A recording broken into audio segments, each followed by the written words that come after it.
encourage that. Can we move on? Yeah. There were a couple questions yesterday that I wanted To close off, first, has there been any conclusion on missing tape from, I think it was a December 2013 briefing when it was posted online? It had a few minutes that were cut out of it. Has there been any resolution on how that happened? Yes, and thank you for that question, Brad. As many of you know, and I want to be specific on this, so I'm going to refer to my notes a little bit. As many of you know, and as some of you have brought to our attention, a portion of the State Department's December 2nd, 2013 press briefing was missing from the video that we posted on our YouTube account and on our website.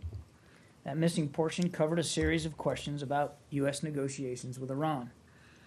When alerted to this, I immediately directed the video to be restored in its entirety with the full and complete copy that exists and had existed since the day of the briefing on the Defense Video and Imagery Distribution System website, otherwise known as DIVIDS.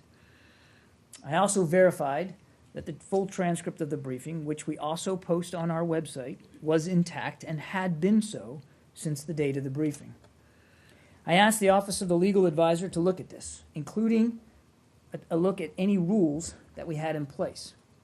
In so doing, they learned that a specific request was made to excise that portion of the briefing. We do not know who made the request to edit the video or why it was made. To my surprise, the Bureau of Public Affairs did not have in place any rules governing this type of action. Therefore, we are taking immediate steps to craft appropriate protocols on this issue, as we believe that deliberately removing a portion of the video was not and is not in keeping with the State Department's commitment to transparency and public accountability. Do you know- Let me just finish. Sorry, I didn't know. I got a little bit more. It was a dramatic pause. I was just turning the page. Go on.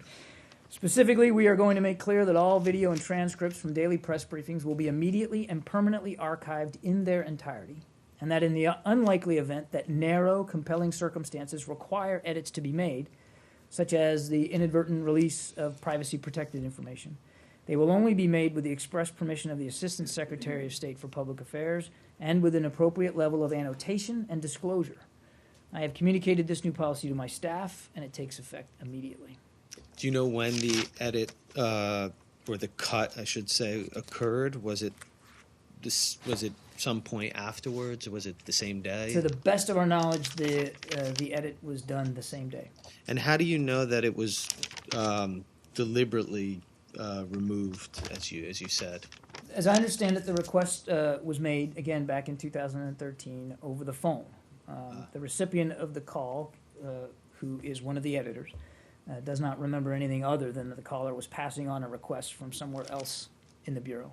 And are you doing any, I mean, as you said, there was no rules about this, but are you nevertheless investigating further to figure out who did this and why?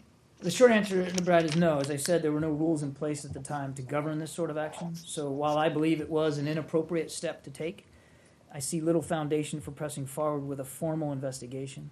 My focus as the Assistant Secretary going forward is going to be making sure that we have in place clear policies and procedures that prevent this sort of thing from happening again. Is there any way